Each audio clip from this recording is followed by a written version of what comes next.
The morning mist hung heavy over the grounds of Windsor Castle as Prince William stood at his office window, watching the early commuters make their way through the town below.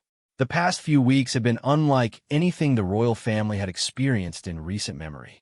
The nation was still reeling from the devastating floods that had swept through northern England, claiming dozens of lives and displacing thousands of families. The headline spoke of a country in mourning, communities torn apart, and a recovery effort that would take years to complete. Catherine, the Princess of Wales, entered the room quietly, carrying 2 cups of tea. She had noticed her husband's restless nights, the way he would pace the corridors long after their children had gone to bed, consumed by thoughts of how they could do more to help. The official royal engagements had been meaningful, certainly. They had visited evacuation centers, met with emergency responders, and helped coordinate relief efforts through their foundation. But something felt incomplete about their response, something that neither of them could quite articulate. "The children are asking about the families again," Catherine said softly, setting William's tea on his desk. "Charlotte wants to know if the little girl she saw on the news has found her lost cat." William turned from the window, his face etched with concern. The royal couple had tried to shield their children from the worst of the news coverage, but it was impossible to completely protect them from the reality of what was happening in their country. George, Charlotte, and Louis had all expressed confusion and sadness about why some people had lost their homes while they lived in a palace. "I keep thinking about that woman we met yesterday," William said, referring to their visit to a temporary shelter in Leeds. "Margaret Thompson. She lost everything except the clothes on her back, but she was more concerned about whether the volunteers had eaten lunch than about her own situation." Catherine nodded, remembering the elderly woman clearly. Margaret had been helping to serve meals to other evacuees despite having lost her own home of 40 years to the floodwaters. Her small act of selflessness in the midst of her own tragedy had stayed with both of them. "There was something in her eyes," Catherine continued. "Not just sadness or loss, but this incredible strength. She reminded me of your grandmother in a way." The mention of Queen Elizabeth II brought a moment of silence between them. The late queen had always emphasized the importance of quiet service, of actions that spoke louder than words. She had taught William from a young age that true leadership often happened away from the cameras, in small moments that might never make headlines. Their private secretary knocked and entered carrying a folder of briefing papers for their upcoming engagements. The schedule was packed with official visits, charity galas, and ceremonial duties. Important work, certainly, but William found himself wondering if they were missing opportunities to make a more personal difference. "Your Royal Highnesses, the teams in Yorkshire are requesting another visit next week. The media attention from your last appearance has helped significantly with donation drives," the secretary reported. "Of course," William replied automatically, then paused. "Actually, could you give us a moment to review our schedule? I'd like to make some adjustments." After their secretary left, Catherine moved to sit beside her husband. "What are you thinking?" "I'm thinking about what the Queen would do," William said. "Not the official visits or the photo opportunities.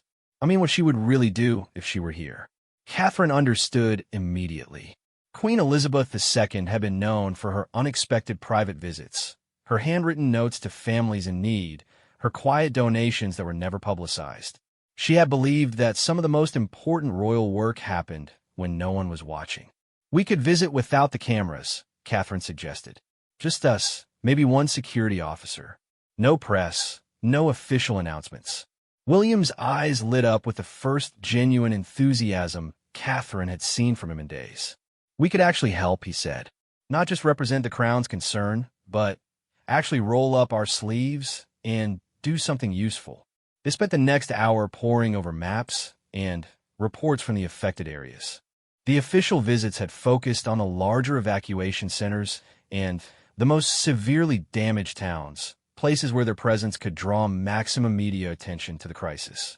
But there were dozens of smaller communities that had been equally devastated, places where a royal visit might never be practical from a logistical standpoint, but where help was desperately needed. "Look at this," Catherine said, pointing to a small village called Millbrook. population of about 300, but they've lost their community center, their primary school, and half the houses on the main street. The news reports say they're completely cut off because the bridge washed out. William read over the details. Millbrook was too small to warrant a major relief operation, too remote to attract significant media coverage. The residents were largely elderly or young families who couldn't afford to live anywhere else. The kind of community that might easily be forgotten in the larger recovery effort. "It's perfect," William said, and Catherine knew exactly what he meant. They began planning immediately. It would require careful coordination with their security team, but they had done unofficial visits before. The key was to inform the minimum number of people necessary and to avoid any hint of media involvement. This wouldn't be about generating positive publicity for the royal family during a difficult time. This would be about two people using their resources and position to help their neighbors. Catherine pulled out her phone and began making calls to her personal contacts, people she had worked with through various charities over the years. Within an hour, she had assembled a list of suppliers who could provide everything from hot meals to building materials, all of whom were willing to make deliveries with no questions asked about who was funding the purchases. William contacted the Duchy of Cornwall's estate managers, quietly arranging for several trucks and a temporary workforce to be made available. The beauty of their plan was its simplicity. They would drive to Millbrook themselves, assess what was most urgently needed, and then use their resources to provide it. No ceremonies, no speeches, no hibong kuching fotos. "We'll need to tell the children something," Catherine said as they finalized their plans. "If we're going to be gone for a few days, we'll tell them the truth," William replied. "That sometimes the most important job of being in our family is helping people who need it, even when no one will know we did it." Their eldest son, George, at 10 years old, was beginning to understand the complexities of his future role. He had recently asked his father why they lived so differently from other families, why there were always photographers and formal events. William had struggled to explain the balance between privilege and responsibility in terms a child could understand. "Can we help too?" Charlotte asked when they explained they would be traveling to visit people affected by the floods. "When you're older," Catherine promised. "But you can help now by understanding why this is important." 9-year-old Charlotte nodded seriously. She had inherited her mother's empathy and her father's sense of duty. Louis, still only 5, was more interested in whether they would see any of the rescue boats he had been fascinated by on television. That evening, William called his father to inform him of their plans. King Charles III had always supported his son's instinct for hands-on charity work, but he also understood the delicate balance of royal protocol. "Just you and Catherine?" the king asked. "And minimal security. We want to be helpful, not disruptive." There was a pause before Charles replied. "Your grandmother would be proud," he said simply. The next morning, William and Catherine woke before dawn and dressed in the most practical clothes they owned. Jeans, waterproof boots, warm jackets that could get dirty. Catherine tied her hair back in a simple ponytail and left her jewelry at home except for her wedding ring. They looked like any other well-prepared volunteers heading to a disaster zone. Their protection officer, Inspector Davies, had worked with the couple for several years and understood their approach to these unofficial visits. He would maintain a discreet distance, coordinating with local authorities only as much as necessary for basic security protocols. As they drove north in their unmarked Land Rover, William felt a sense of anticipation he hadn't experienced in months. The official royal duties were meaningful and necessary, but they often felt removed from the actual work of helping people. "Today will be different. Are you nervous?" Catherine asked as they crossed into Yorkshire. "No," William replied, then reconsidered. "Actually, yes, but not about the visit itself. I'm nervous that we won't do enough, that we'll miss something important." Catherine reached over and took his hand. "We'll do what we can," she said. "That's all anyone can do." The landscape around them told the story of the flooding's devastation. Fields that should have been green were covered in brown, muddy water. Abandoned cars sat half submerged along the roadside. In the distance, They could see the twisted remains of what had once been a railway bridge. As they approached Millbrook, the full extent of the damage became clear. The village's main street was lined with houses displaying the telltale signs of flood damage. Water lines on the walls, piles of ruined belongings on the sidewalks, broken windows covered with plastic sheeting. The community center, which had served as the heart of village life for decades, was nothing more than a shell. God, Catherine breathed, taking in the scene. They parked near what remained of the village pub and stepped out into the cool morning air. The silence was striking. In a normal village of 300 people, there would be signs of life. Children walking to school, people heading to work, the general bustle of daily routine. Millbrook felt almost abandoned. Then, they heard voices coming from behind the pub. Following the sound, they discovered about 24 people working to clear debris from what appeared to be a small playground. The workers ranged from teenagers to elderly residents, all united in their determination to reclaim their community space. "Excuse me," William called out, approaching the group. "We're here to help. What can we do?" An elderly man in work clothes looked up from where he was pulling broken fence posts from the mud. "You're not from around here," he observed, taking in their clean clothes and expensive-looking vehicle. "No," Catherine replied simply. "But we heard about what happened and wanted to see if we could lend a hand." The man, who introduced himself as Tom Bradley, was the closest thing Millbrook had to a community leader since the elected council members had all been forced to evacuate. He looked at the well-dressed couple with obvious skepticism. "It's not clean work," he warned, "and it's going to take a lot more than a few hours to make a real difference." "We have time," William said, rolling up his sleeves, "and we're not afraid of getting dirty." What happened next would become the foundation of one of the most remarkable untold stories of royal service in modern British history. But at that moment, as William and Catherine picked up shovels and joined the line of volunteers clearing mud from what had once been a children's playground, there were simply two people who had decided that their privilege came with the responsibility to help however they could. The work was hard, back-breaking labor that left them filthy and exhausted. But as the morning progressed and more villagers emerged to see who the newcomers were, something began to shift in the atmosphere of Millbrook. For the first time since the floods, there was a sense of hope returning to this small community that beat wine midday. Word had quietly spread through Millbrook that two strangers had arrived and were working alongside the villagers without fanfare or explanation. William and Catherine had introduced themselves simply as Will and Kate, offering no surnames or credentials. Their expensive SUV had been noticed, but in a community where people were focused on survival and recovery, curiosity about the newcomers took a backseat to the practical need for help. Martha Henderson, a schoolteacher who had lived in Millbrook for 30 years, was the first to suspect something unusual about their visitors. She had been watching them work for several hours, noting the way they carried themselves, their obvious fitness despite clearly being unaccustomed to manual labor, and, most tellingly, the discreet presence of a man in a dark suit who seemed to be observing from a distance. "You're not insurance adjusters or council officials," she said to Catherine during a break, handing her a cup of tea from a thermos. "And we're definitely not journalists. So who are you really?" Catherine accepted the tea gratefully, her hands aching from hours of moving debris. "We're just people who wanted to help," she said, which was technically true. Martha studied her carefully. There was something familiar about this woman, something that nagged at the edge of her memory. The perfect posture despite hours of hard work, the way she spoke to everyone with genuine interest and warmth, the expensive wedding ring that seemed somehow significant. "Well, whoever you are, you've done more practical good in one morning than all the official visitors we've had combined," Martha said. "Tom's been trying to organize this cleanup for 2 weeks, but we just didn't have enough people."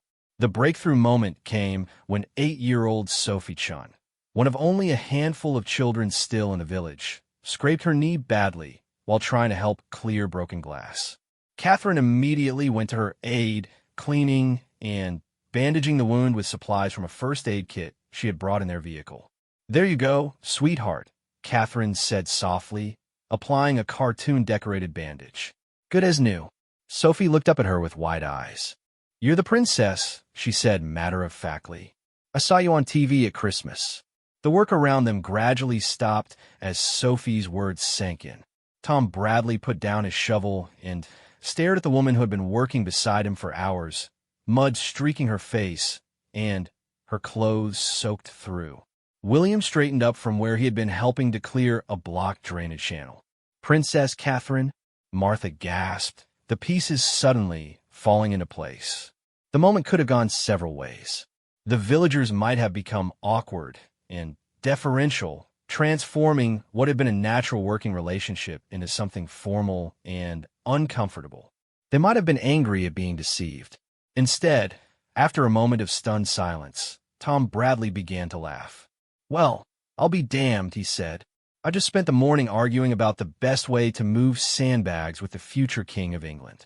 The tension broke, and soon everyone was laughing, though the work continued.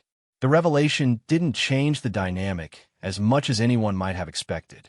If anything, the villagers seemed energized by the discovery that members of the royal family cared enough to show up unannounced and work alongside them. Don't suppose you could have a word with the council about getting our bridge rebuilt a bit faster? Joked Mrs. Patterson, an elderly woman who had been making sandwiches for the volunteers. I can certainly make some calls, William replied, and everyone could see he was serious. As the afternoon wore on, the true extent of Millbrook's needs became clear to William and Catherine. The village had fallen through the cracks of the official relief effort. They were too small to qualify for some programs, too remote for others. The residents had been told to expect months before basic services were restored.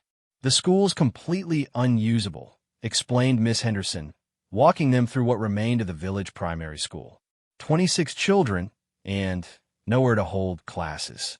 The council says temporary classrooms won't be available until next term at the earliest. Catherine examined the water-damaged classroom, taking in the ruined books, broken computers, and collapsed ceiling. What about the children in the meantime? I've been trying to organize homeschooling, but many of the families are living in temporary accommodations with relatives in other towns.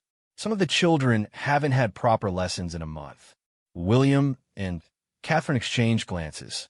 This was exactly the kind of problem that could be solved with the right resources and connections, but which might never reach the attention of those with the power to help. What would you need to get some kind of temporary school running? William asked. Miss Henderson's eyes brightened. Space, mainly, and some basic supplies. The church hall survived the flooding, but it's been designated as emergency housing for 3 families. If we could find them alternative accommodation, we could set up classrooms there. That evening, William and Catherine returned to their accommodation, a small bed and breakfast in the nearest town that hadn't been affected by flooding. They had checked in under assumed names, paying cash, and avoiding the kind of paper trail that might attract attention. Their security detail had arranged discreet protection, but to anyone watching, they appeared to be relief workers or insurance assessors. Over dinner in their room, they made a series of phone calls. Catherine contacted housing charities she had worked with through her patronages, quietly arranging temporary housing for the 3 families in the church hall. William called the Duchy of Cornwall's educational advisors, setting in motion the procurement of everything needed to establish a temporary school. We could have mobile classrooms delivered by the end of the week, William said after finishing his calls. And I've arranged for teachers from the nearby schools to volunteer on a rotating basis until Miss Henderson can get back to full operation. The housing charity has 3 family units available immediately, Catherine reported. Nice places, too. Not just emergency accommodation. The families won't have to worry about rent for 6 months. They worked late into the night, coordinating deliveries and services.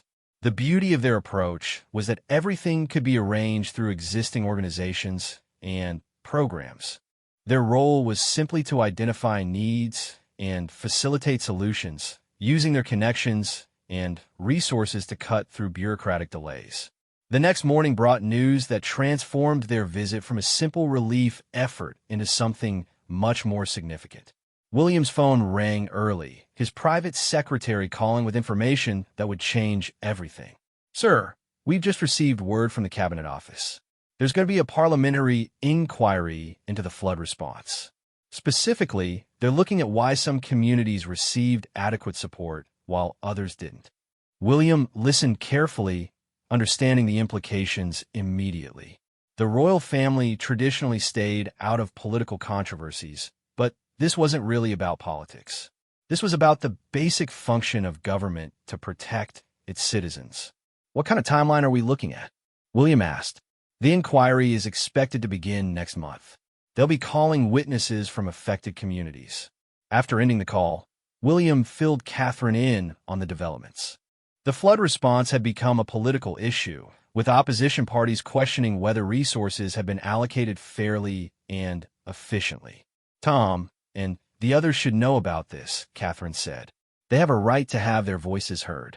They returned to Millbrook to find the community energized by the progress made over the past 2 days. The playground was nearly cleared, the temporary school was taking shape in the church hall, and several of the damaged houses were showing signs of repair work beginning.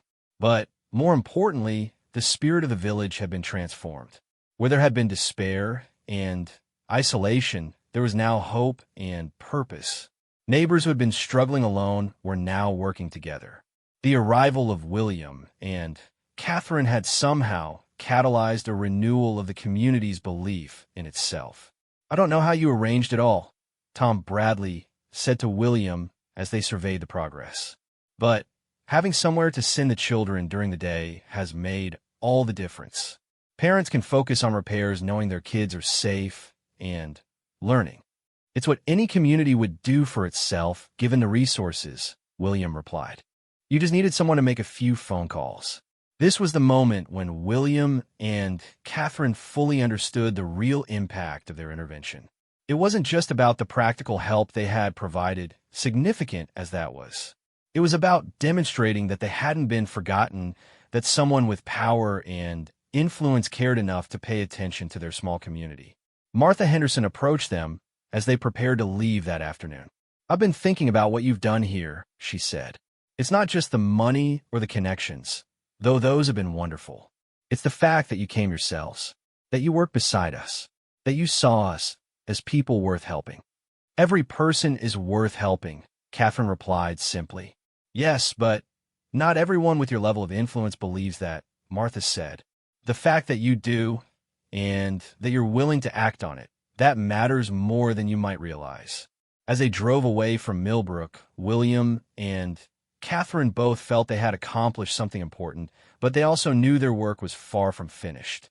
The parliamentary inquiry would provide an opportunity to ensure that other communities like Millbrook receive proper attention, but it would require careful navigation.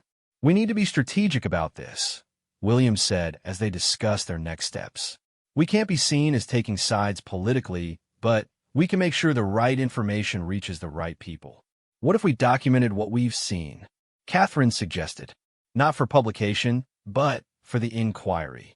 A factual report about the gaps in the relief effort. It was a brilliant suggestion.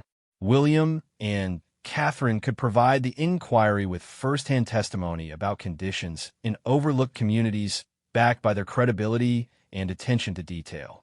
Their unique position would allow them to speak truths that might be dismissed if they came from less authoritative sources. They spent the evening drafting a comprehensive report about Millbrook and the other small communities they had learned about during their visit. The document was carefully factual, focusing on specific needs and practical solutions rather than assigning blame or making political judgments.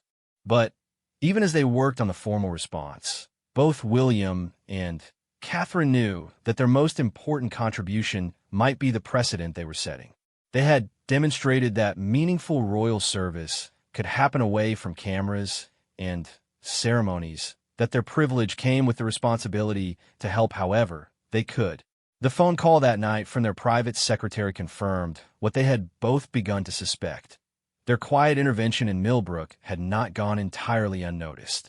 Sir, we've had discreet inquiries from several other communities, the secretary reported. Word has somehow gotten out that your royal highnesses have been providing direct assistance to flood victims. Not through the media, but through the relief organizations. They're hoping you might consider visiting their areas as well. William and Catherine looked at each other, realizing they had created something they hadn't quite anticipated, a quiet movement of hope spreading through the disaster zone, community by community. The success at Millbrook had created an unexpected challenge for William and Catherine. Within a week of their return, they had received discreet requests for help from 8 different communities affected by the flooding. Each request came through different channels. A vicar who knew someone who worked for one of Catherine's charities, a teacher who had heard about the temporary school from her colleague in Millbrook, a volunteer coordinator who had noticed the unusually efficient relief effort in the small village. None of the requests explicitly mentioned the royal family's involvement, but the message was clear. Word had spread that genuine, practical help was available from someone with the resources and connections to make real change happen quickly. "We can't visit all of them personally," Catherine said, as they reviewed the requests in William's study. "But we can't ignore them either." William studied the map they had marked with all the communities that had reached out. They were scattered across 3 counties, ranging from isolated farming villages to small market towns. Each had fallen through gaps in the official relief effort for different reasons. Some too small, some too remote, others simply overlooked in the chaos of the emergency response. "What if we created a network?" Catherine suggested. "Use what we learned in Millbrook to help these other places help themselves." It was an inspired idea. Instead of trying to personally visit every community, they could establish a system for identifying needs and connecting them with resources. They had already built relationships with suppliers, charities, and service providers. Now they could use those connections to benefit multiple communities simultaneously. Their first test case was Upper Denby, a farming community that had lost its only grocery store and post office to the floods. The 60 elderly residents were having to travel 20 miles to buy basic supplies, an impossible journey for those without cars. The local council had promised a temporary facility, but bureaucratic delays meant it might be months before anything materialized. William made a series of calls and arranged for a mobile grocery service to begin visiting Upper Denby twice weekly. The cost was covered through a discreet grant from one of his father's charities, and the service would continue until permanent facilities were restored. The entire arrangement was completed in 2 days, compared to the months it would have taken through official channels. "It's working," Catherine said after confirming the mobile grocery had made its first successful delivery to Upper Denby. "We can actually do this." The second test was more complex. Riverside, a town of 800 people, had lost its primary school, its community center, and its main employer in the floods. The residents were caught in a bureaucratic maze, with different agencies responsible for different aspects of the recovery, none of them communicating effectively with the others. This required a different approach. Instead of providing direct assistance, William and Catherine used their influence to convene a meeting between all the relevant agencies, with themselves acting as coordinators. They didn't attend the meeting officially. Their representatives made it clear this was a royal concern, but their involvement ensured that all parties took the situation seriously. The result was a comprehensive recovery plan for Riverside that cut the projected timeline from 2 years to 8 months. The school would reopen in temporary facilities within 6 weeks. The community center would be rebuilt with improved flood defenses, and a consortium of local businesses would establish a new manufacturing facility to replace the jobs lost. "This is what we should have been doing all along," Williams said after reviewing the successful coordination effort. "Using our position to make the system work for people instead of expecting people to navigate the system." But their most significant challenge came from an unexpected source. 3 weeks after their first visit to Millbrook, they received a call from number 10, Downing Street. The Prime Minister's office had become aware of their unofficial relief efforts and wanted to discuss coordination with the government's response. The conversation with the Prime Minister was delicate. The government was already facing criticism over the flood response, and having members of the royal family independently providing aid could be seen as either helpful or embarrassing, depending on how it was handled. "Your Majesties have clearly identified gaps in our relief efforts," the Prime Minister acknowledged during their private meeting. We're grateful for your assistance, but we need to ensure this doesn't undermine confidence in the official response. William chose his words carefully. We have no interest in criticizing the government's efforts. We simply saw communities in need and used our resources to help. If that's created problems, perhaps we should discuss how to integrate our assistance more effectively. The solution they negotiated was elegant in its simplicity. William and Catherine would continue their work, but it would be coordinated through the Cabinet Office's Emergency Response Unit. Their interventions would be described as part of the royal family's traditional charitable role, supporting government efforts rather than supplementing inadequate ones. This official backing transformed their mission from a personal initiative into something approaching a new model of royal service. They were given access to government assessments of needs in affected communities, allowing them to target their interventions more strategically. In return, they agreed to brief officials on their activities and to focus on areas where traditional government support was genuinely inadequate rather than simply slow. The arrangement's first major test came with the parliamentary inquiry into the flood response. William and Catherine were not called as official witnesses, but their detailed report on conditions in overlooked communities was submitted as evidence. The report's measured tone and specific recommendations earned praise from MPs of all parties. More significantly, the inquiry's final recommendations included several suggestions that had originated from William and Catherine's work. The establishment of a rapid response fund for small communities, improved coordination between different agencies, and the creation of local liaison officers to ensure no community fell through the bureaucratic cracks. You've changed how the government thinks about disaster response, the cabinet secretary told William during a follow-up briefing. Not through criticism, but through demonstration. You've shown what's possible when someone has the authority to cut through red tape and the resources to act quickly. But the real impact of their work was becoming clear in the communities themselves.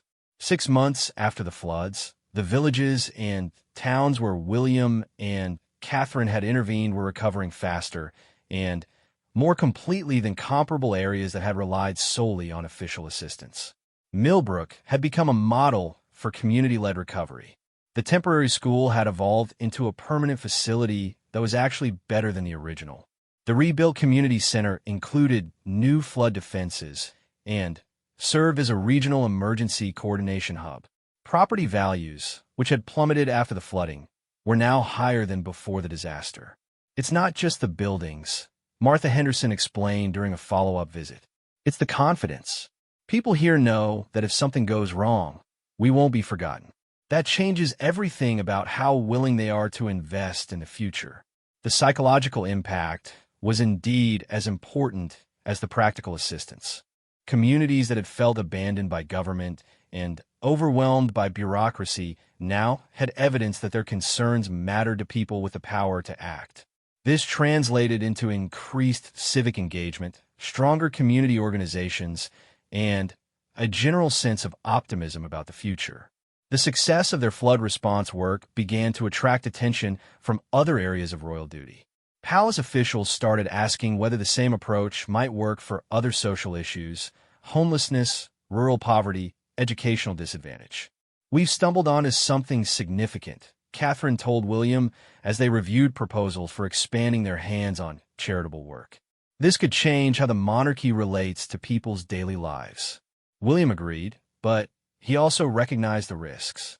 We have to be careful not to overstep our constitutional role.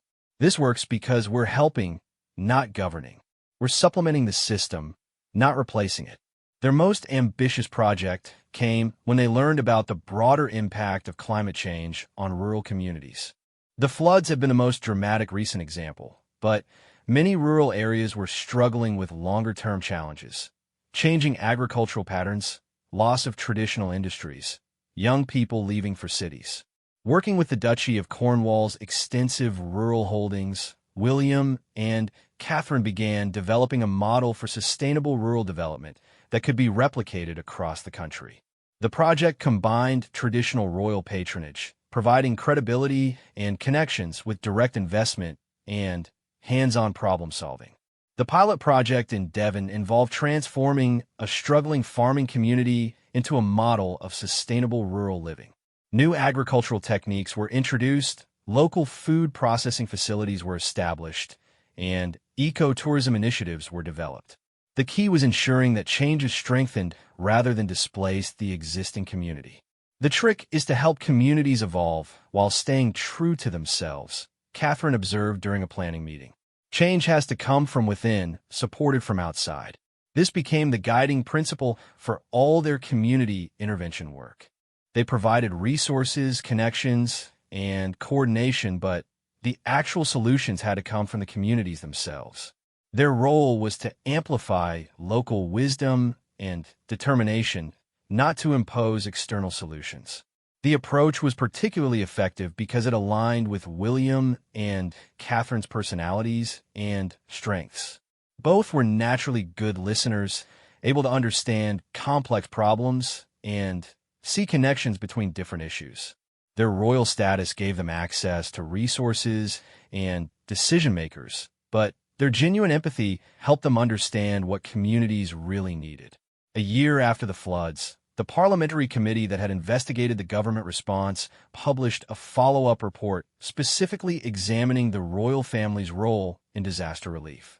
The report's conclusions were remarkable for their directness and their implications for the future of the monarchy.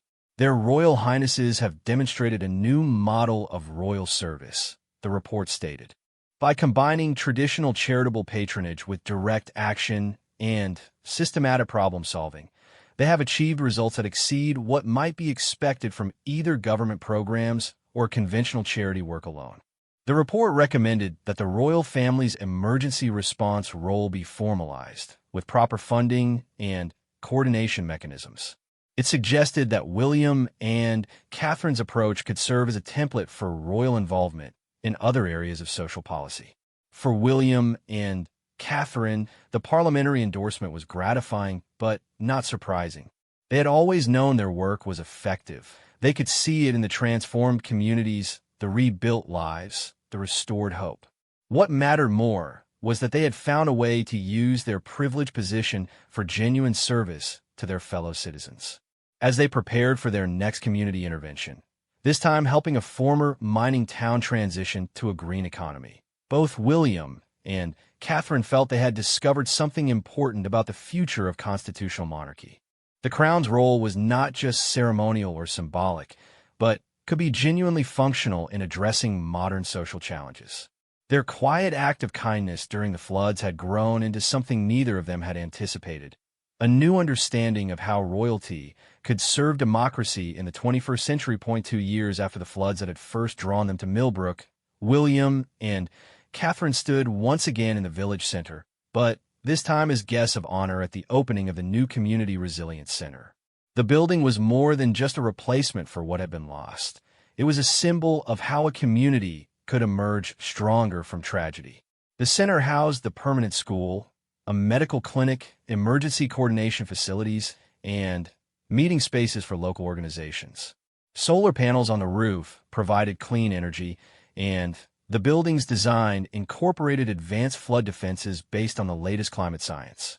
Most importantly, it had been designed and built with extensive input from village residents, ensuring it truly met their needs.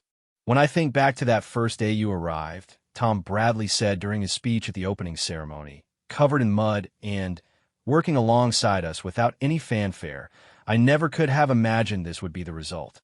The transformation of Millbrook had exceeded everyone's expectations. The village now served as a regional model for community resilience, hosting delegations from across the UK and Europe who wanted to understand how such a small place had achieved such remarkable recovery.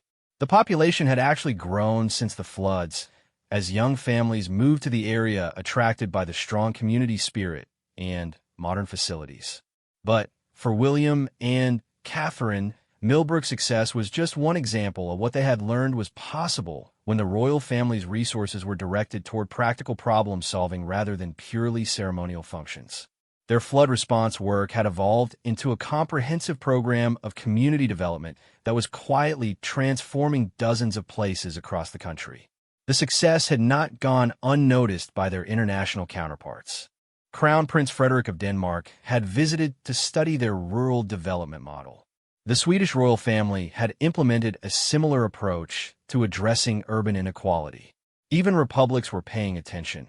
The President of Ireland had invited Catherine to speak at a conference on community resilience. "You've sparked something beyond Britain," King Charles had told his son during their weekly meeting.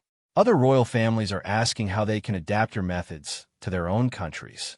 The international interest was flattering, but William and Catherine remained focused on the work itself. They had requests for assistance from more communities than they could possibly handle personally. The solution had been to develop a training program for local coordinators who could replicate their methods. The Royal Foundation had established the Community Partnership Initiative, which taught local leaders how to identify resources, navigate bureaucracy, and coordinate multi-agency responses to community challenges. The program was deliberately non-royal in its branding. Participants learned practical skills that they could apply regardless of their connections to the monarchy. "The goal is to make ourselves unnecessary," Catherine explained to a group of trainee coordinators. "If communities can solve their own problems with the right tools and knowledge, they don't need us to intervene." This philosophy of empowerment rather than dependency had become central to their approach. They still made personal interventions when necessary.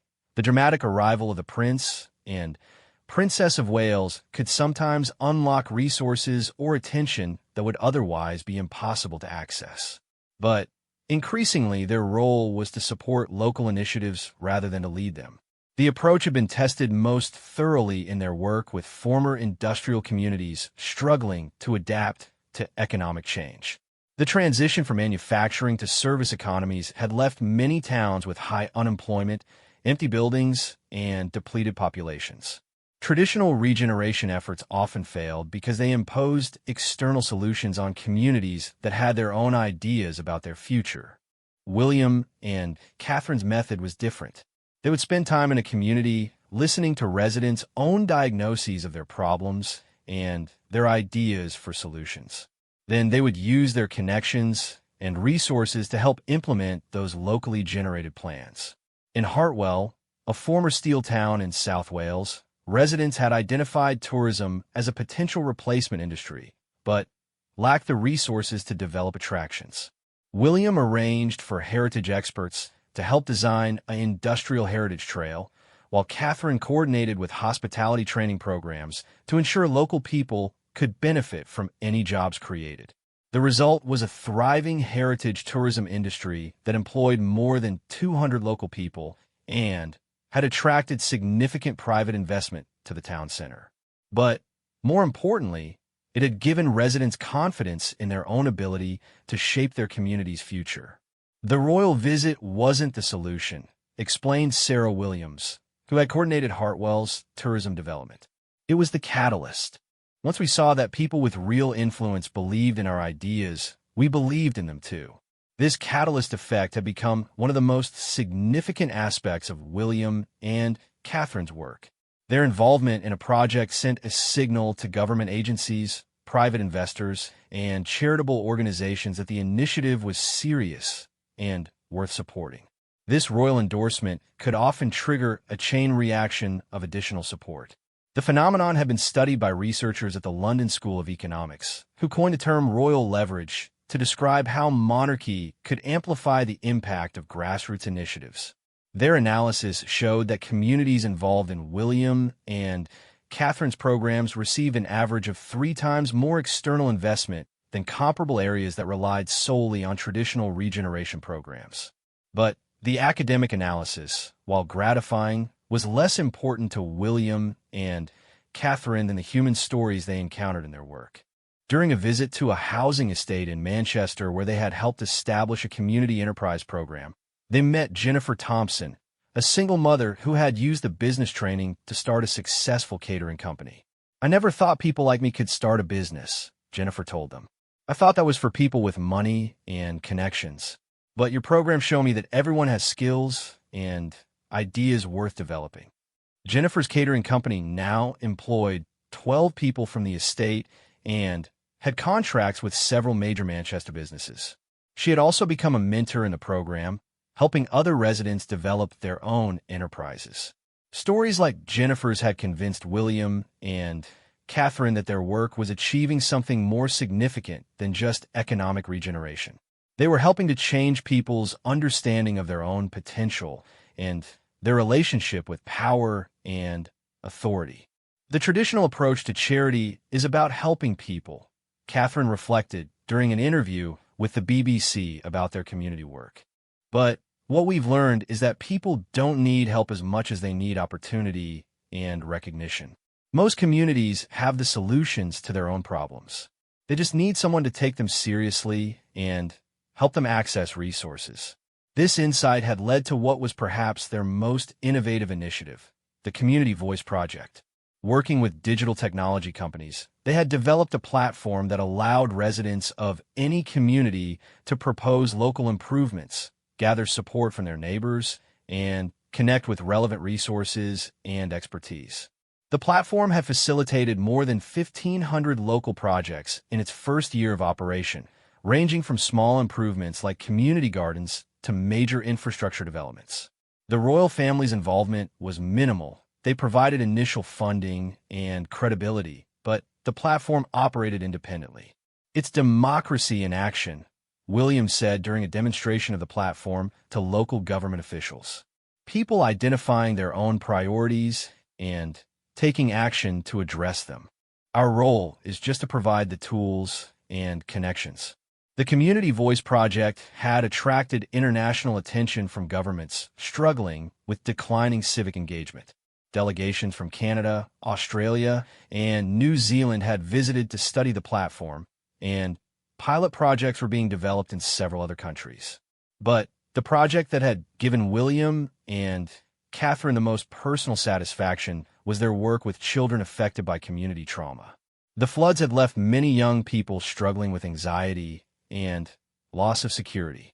Traditional counseling services were overwhelmed and often inappropriately urban-focused for rural communities. Working with child psychologists and educational specialists, they had developed a program that combined practical community restoration work with emotional support for children and teenagers. Young people participated in rebuilding projects while receiving age-appropriate help processing their experiences of loss and disruption.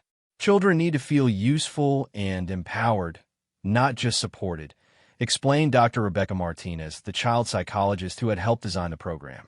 By involving them in rebuilding their communities, we help them process their trauma while also giving them agency in their own recovery. The program had been so successful that it was now being used in communities affected by other types of trauma, from industrial closures to terrorist attacks. The approach of combining practical action with emotional support had proven effective across a wide range of situations. As they marked the second anniversary of their first visit to Millbrook, William and Catherine found themselves reflecting on how much their understanding of royal duty had evolved. What had begun as an instinctive response to human suffering had become a new model of public service that was influencing how institutions approach community development. We've learned that the monarchy's real power isn't ceremonial, Catherine told William as they drove home from the Millbrook celebration. It's the ability to convene people, to provide credibility to good ideas, and to help communities believe in themselves. William nodded, thinking about the dozens of communities they had worked with and the thousands of people whose lives had been changed by those interventions. The Queen always said that royal duty was about service, but I don't think even she imagined service could look like this. Their work had not been without criticism. Some traditionalists worry that they were politicizing the monarchy by taking direct action on social issues. Some Republicans argued that their success highlighted the inadequacy of democratic institutions and perpetuated dependency on unelected authority. But the criticism had been overwhelmed by support from the communities they served and recognition from political leaders of all parties that they had developed something valuable and unique. The annual report on their community work had become required reading for policy makers interested in effective governance. More importantly, they had demonstrated that the monarchy could evolve to meet modern challenges while remaining true to its essential character. Their work was clearly royal. It depended on their unique position and resources, but it was also thoroughly democratic in its methods and objectives. As they looked toward the future, William and Catherine saw endless possibilities for expanding their model of service. Climate change, technological disruption, and social inequality would create new challenges for communities across Britain and the Commonwealth. Their experience suggested that the monarchy could play a crucial role in helping society adapt to these challenges. The floods brought out the best in people, Catherine reflected. Our job is to find ways to bring out that same spirit of community and resilience even when there isn't a crisis forcing people together. This had become their ultimate goal, to help communities develop the capacity for cooperation and innovation that emerges naturally during emergencies, but to sustain it during normal times. They had learned that most communities possessed remarkable resources of skill, knowledge, and determination. The challenge was creating systems that could tap into those resources effectively. Their quiet act of kindness during Britain's time of mourning had grown into something neither of them had anticipated when they first drove to Millbrook with shovels and determination. They had discovered a new way for the monarchy to serve democracy, for privilege to support empowerment, and for tradition to enable innovation. But most importantly, they had proven that even in the modern world, individual acts of compassion and commitment could still change everything for the people who most needed change. The floods had passed, the immediate crisis had been resolved, but the spirit of service they had awakened continued to flow through communities across Britain, carrying hope and possibility to places that had almost forgotten they possessed the power to shape their own futures.